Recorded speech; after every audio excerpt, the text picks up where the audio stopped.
Hey everybody, today we're going to be taking a look at something that I can't say came a bit of a shock, but it wasn't something I was expecting to see.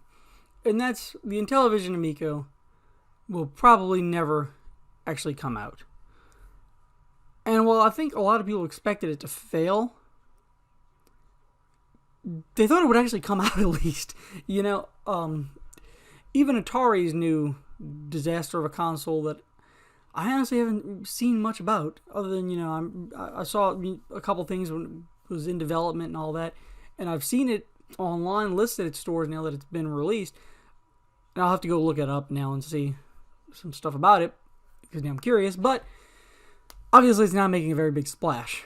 The Intellivision, on the other hand, like I said, I didn't think it would be like, this make great waves and be the next Wii or anything like that, but I thought it'd at least be something that would see the light of day, nonetheless. But that looks like it's probably not going to be the case at this point, and it's unfortunate in some ways. In other ways, it highlights just how hard it is to break into the console market. We've seen so many different small, not really companies, but stuff like the Ouya and the Atari VCS last year. Going back to even like Zavix. So many smaller consoles like that aren't necessarily bad. They lack the follow through. They lack essentially they lack the capital that you need to go up against one of these big companies. When Microsoft got into the console market years ago with the Xbox, that was a steep mountain to climb. You're going up against Nintendo. At the time, you had them. Sega was on the decline. I think actually Sega might have been just about done by then. But you definitely had Sony, which was the massive competition that insurmountable. But the thing is, Microsoft had the money to go after them. They could keep dumping money into this, into that project, and also they had the clout to be able to, to get quality employees. You need, like with Halo, you need talented artists to be able to create something like that. And Intellivision had boasted at one point about, getting several big name people, but it doesn't seem like they obviously either stuck around or made much of a difference. And once again, that just goes back to it takes a lot of capital, and you've got to be able to keep putting money in and not see a very big return for a long time. And keep in mind, this was announced, I think, back in 2018 when they first started to try to raise money for it. We're at 4 years now, if that's the case. That's a long time to go without seeing a return for a startup company. It's not like they have anything else to try to monetize, and that's, I think, the biggest issue. If they had something else to monetize in the meantime, that could have kind of kept them afloat while they did R&D and development on these console specific games. I think they would have a better chance, kind of like Nintendo did back with the Game & Watches before they released the NES. At least they were trying to build up that level of. So here's the deal with the Amico. Intellivision took something that could have, I think, been viable. I'm not saying it would have been, but it could have been. If they had the money, the resources, and the foresight to make some basic changes, and one of which is the pricing on their games, which they've capped at $10, which I understand the marketing behind it, makes sense. People, when you're marketing to families and all, parents that are looking to buy something like this for their children that are tired of seeing $60+ game prices, and you say these games are going to be under $10. That's, to a parent, sounds appealing. To a gamer, you're probably going to take a step back and say, okay, what's the deal then? And that was my sentiments when they first showed this, that, okay, great, this is $10, but why are they only $10? Games cost a lot of money to produce. So if you're only going to be selling them for $10, there's probably a reason. And then when we started seeing some gameplay footage from some of these games, it became obvious why they were in that price range. And I don't know if that's, I'm sure that's obviously goes hand in hand with the pricing. I don't know if that's a limitation of this device or not. I mean, I know this does run on cell phone kind of architecture in that kind of system, but so does the Oculus Quest. And look what that is capable of. I mean, that's extremely powerful. And it can run quite a bit of games. So I don't think that is the limiting factor. That, you know, we can't just say, oh, well, it's because it's using cell phone technology, which has now pretty much been confirmed based on who they owe money to. But it is important to look at, with the Amico, you're selling it for $250. We know that cell phones and like the Oculus and all cost substantially more than $250. So I'm sure that could be a limiting factor, especially combined with these little controller devices. I'm sure that's not cheap. I mean, it's going to add up to produce. So I'm sure that is a limiting factor in the games. But over the years, a lot more has been made with a lot less processing power. So when we take a look at some of these games, like this Breakout rendition here and Missile Command, which are all fine games, you know, in their own right, but you're not going to go out and spend $250 on this console to go play Missile Command. There's much better ways to play Missile Command if you want to play Missile Command, you know, or Breakout. You can do it on your cell phone that pretty much everybody has in, you know, America these days. So there's not much of a demand for a way to play those types of games.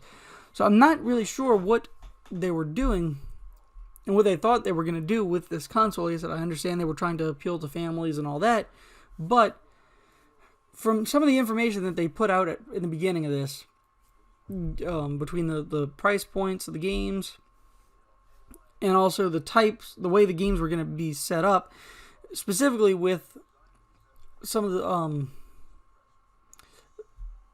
basically making them more arcade-style games. You know, it doesn't look like there's any kind of, I'm sure there's going to be some kind of like platformer-type games.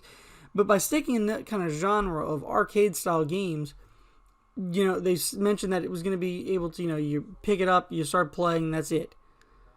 The way they kind of, if you saw that, some of those initial videos, they kind of dressed it in a way that made you think that this was going to be like an arcade-style thing where you walk up, you play, you put it down, then you walk back up next time, you start all over. Like, it wasn't going to be like a Zelda-type game or anything like that. Think of more like, if it would be a platformer, think more like, you know, the first Mario game, where you go, you play, you to get to your, if you did stop and you wanted to get ahead, you had to go back through your warp pipes and all that. And I'm not saying that this doesn't have a save aspect, it very well might, but it just, when you're talking about those types of games, you're leaving out so much. And I think this is a great system for smaller indie developers to put stuff out on, and it would have been great but at the same time, I think you need to bump that price point up to, let's say, $25 or $30 a game, just to make it worthwhile for some people to, you know, develop a game for this. Because keep in mind, even if a developer says, okay, I want to port my game over to this, there's going to be substantial costs, you know, for them to be able to make it compatible with these little controller things. You know, is it possible? I'm sure it is, but is it worth it? You know, if they're only able to sell it on here for $10, how much is the game, you know, selling on like Steam or one of those other platforms? And I think because of that limitation there, you're going to see a lot of these games were just going to be basically clones of smartphone games, which, like I said before, if I want to play a smartphone game, I got a phone. You know, I don't need to go spend $250 to play it and get to play it on a TV. You know, that's my concern with it. And I mean, look, we have a little racing game here, which from the video play looked neat. but it's so basic that, you know, you're 50. The thing is, the price point, like I said before, you're, you know, right up there with, I think the price point of this was originally going to be somewhere in the 250 range. I don't think it says on here, but around the $250 price range, let's say. It might have been more, might have been a little bit less. Either way, though, you're at $250, you're $50 less than an Xbox Series S, which has tons of potential for emulation, and, you know, all your next gen games, you know, big party games, older Xbox 360 and One games. You know, there's so many games available, plus Game Pass. You know, world of possibilities there. On that, you're $50 less than the Oculus, like I said before. You're at $250, you're $50 more than a Switch Lite, and you're $50 less than a regular Nintendo Switch, which, honestly, if you want something for families to play on, that's kind of the pinnacle. You know, I mean, that's what everybody kind of wants, and that's what Nintendo specializes in. You know, if you want, you know, family-friendly, you know, platformers and that kind of thing, just buy a Switch. You know, I know you're going to spend a little bit more money on games, but you're going to get a lot of higher quality games. And that's the thing, and that's kind of looking at with games lately is, you know, we talk about the price points of them, but what is the quality of the game? There's so many games that get released, you know, $50 and $60, and I'm not going to say names, but there's certain kids games that are made today that are involve, you know, little pigs and stuff like that that come out and are so cheaply done. It reminds me of back when I was younger in the early 2000s in late 90s with similar stuff where, you know, every movie and TV show there was a game attached to, there had to be for some strange reason. And some of them were actually okay, but most of them were just complete garbage. And so I've been trying to pay more attention to that lately with certain things. I mean, obviously, you take a game like Red Dead or The Last of Us or something along those lines, or, you know, GTA when it was first released, not 8 years later, but when that was first released, you know, they were definitely worth more than $60 when you're charging $60 for complete crap. You know, so it's hard to kind of, it's hard for companies to go off of that price point, and I'm going to have another video about that in a little while down the road to talk about the whole pricing structure of games and how that's kind of hurt the industry. In much the same way that this has boxed the company in and boxed developers in to being able to produce something for this platform. Which is a shame. Which really is a shame, because while it wouldn't have been a Switch, it wouldn't have been a PlayStation, it wouldn't have been an Xbox, I think there would have been some possibility of success. So to see it just crash and burn without ever even seeing the light of day, it's a bit unfortunate. And now with them saying that they're, somewhere I saw around here, that they're talking about going up,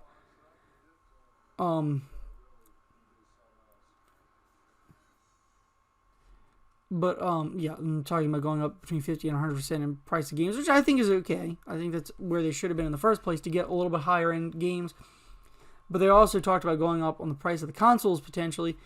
And honestly, I know that the technology costs money, and the problem is with the way that consoles are made and sold in the U.S. with around the globe, with selling for under what they cost to actually produce, that's a hard sell to be able to enter that market. And that's one of the biggest things, and why it costs so much to get, and why it's so hard to get into that market, is because it's already so inundated with so much money and so much loss surrounding those other machines that you just can't compete. And that's gone back for years, so it's nothing new. It's just the point that it's unfortunate for other companies trying to branch out and get back into, you know, this console market. So I think that's about all I can say on this for right now. If you thought this was interesting, like and subscribe, and I'm going to be doing a bunch more videos similar to this on some different things, some different games, different I'd say technologies, but some other different consoles. I'm going to go and do some older console stuff too, and definitely a lot of older console stuff. And the next one I do might actually be dig out the Intellivision and do a quick video on that to talk about what made that so special. Because I think that's a console that definitely gets looked past, and it has its own place. It did do a lot of things right that set things up for the future of video games that don't kind of get much notice. So I'll probably go ahead and do a video on that, and then I'm going to try to look into this Atari VCS thing to see if I can find out more. And I know somewhere I had them on sale a while back, and if I can find it on sale again, I'm not paying the $400 or whatever the heck dollars that is right now for. But if I can find it on sale again, I might pick one up, just so we can do a video on that to talk about, is there a place for that in the market? I don't think there is.